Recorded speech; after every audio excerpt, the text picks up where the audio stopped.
Looking for cool toys like the ones seen in this review? You can shop thousands of action figures, statues, busts, replicas, costumes, graphic novels, and much more at Big Bad Toy Store. Just click the link in the description below this video.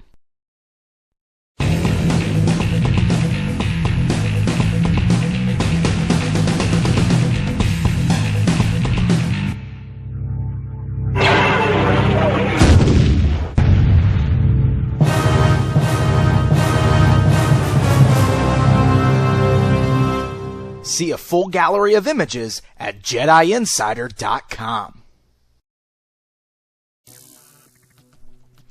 Hey guys, I'm Pixel Dan, and this is a review of the Star Wars Black Series 6-inch Sandtrooper.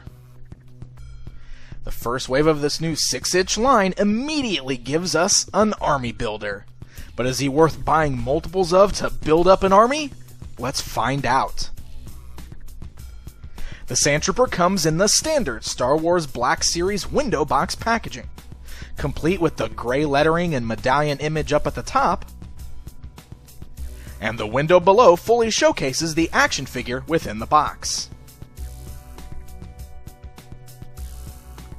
The back of that packaging gives us a brief description of the Sandtrooper, and offers us a silhouette-like image of the trooper from the films.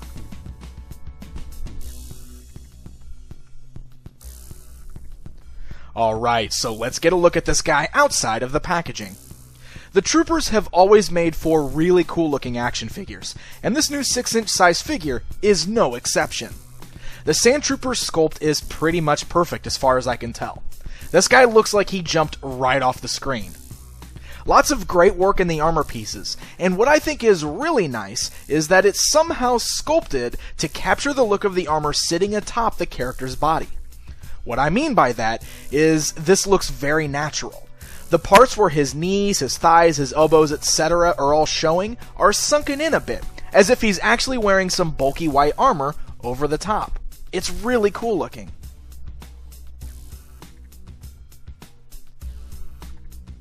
The design of his helmet looks great, and once again, Hasbro didn't skimp out on the paint deco, as there is a lot of black and light blue paint all over the face of the mask to perfectly capture the look. And of course, since this is a Sandtrooper, there are a few extra details that a standard Stormtrooper does not have, such as the large orange shoulder pauldron and the backpack on his back. On top of that, since this guy is usually out wandering the deserts of a planet like Tatooine, his armor is nice and weathered with a dirty wash, making it look like he's been blasted with sand.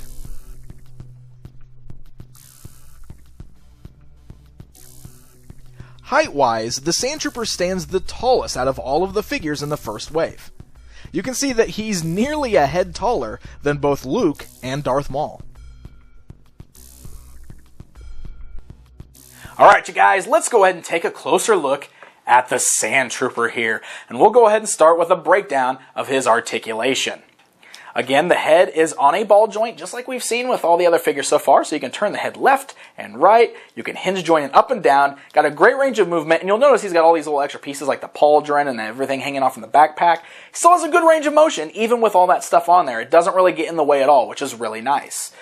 He does have the joints at the hinge joints at the arms that allow his shoulders to come out, but you'll notice that the way that the armor is molded on there, it is going to hinder the movement. You can't get his arms out as far as we can with figures like Luke and Darth Maul.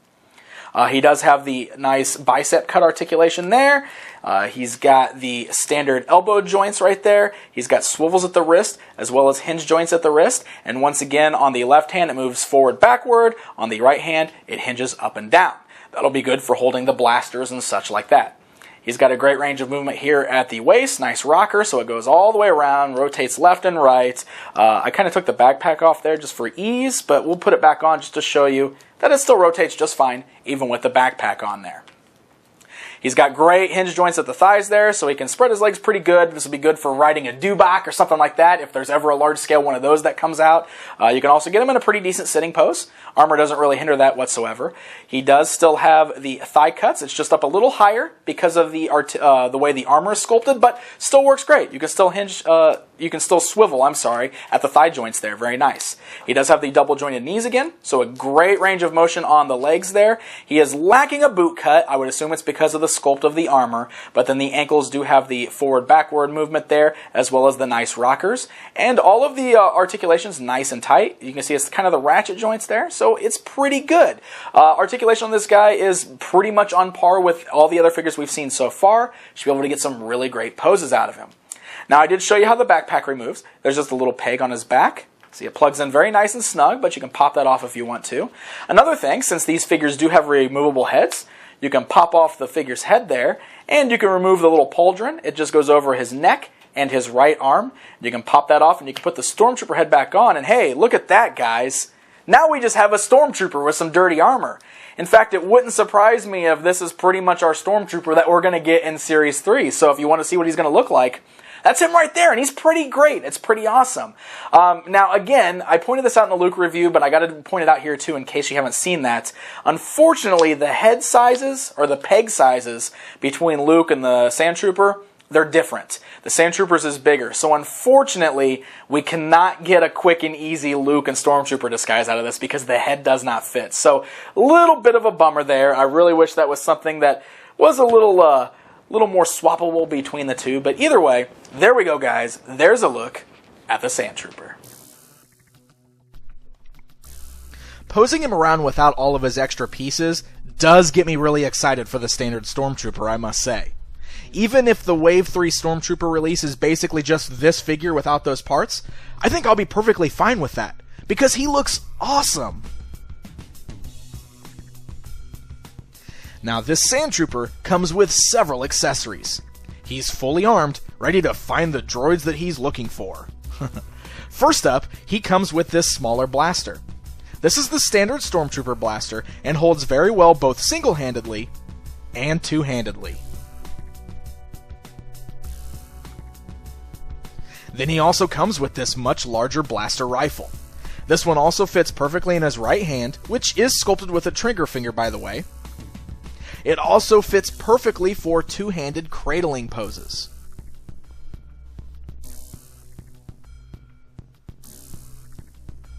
And finally, he includes this large blaster cannon. This one can be held like the others, but also includes a strap so he can sling it over his shoulder in true Sandtrooper fashion.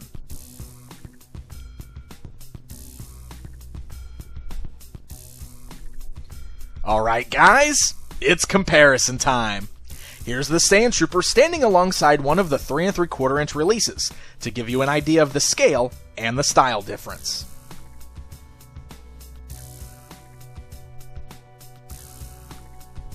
And here he is standing alongside a selection of other 6-inch scale figures from various lines, to give you an idea of just how he measures up.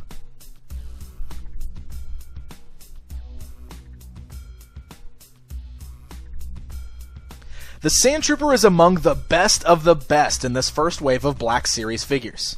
While I loved both Luke and Maul, there's just something incredibly fun found in posing around this Sandtrooper. I think just the thought of building an army out of these superposable, well-sculpted troopers is a really exciting one. Now for the Sandtrooper, I may buy 1 or 2 extras. I may need them to hunt down a few droids for me.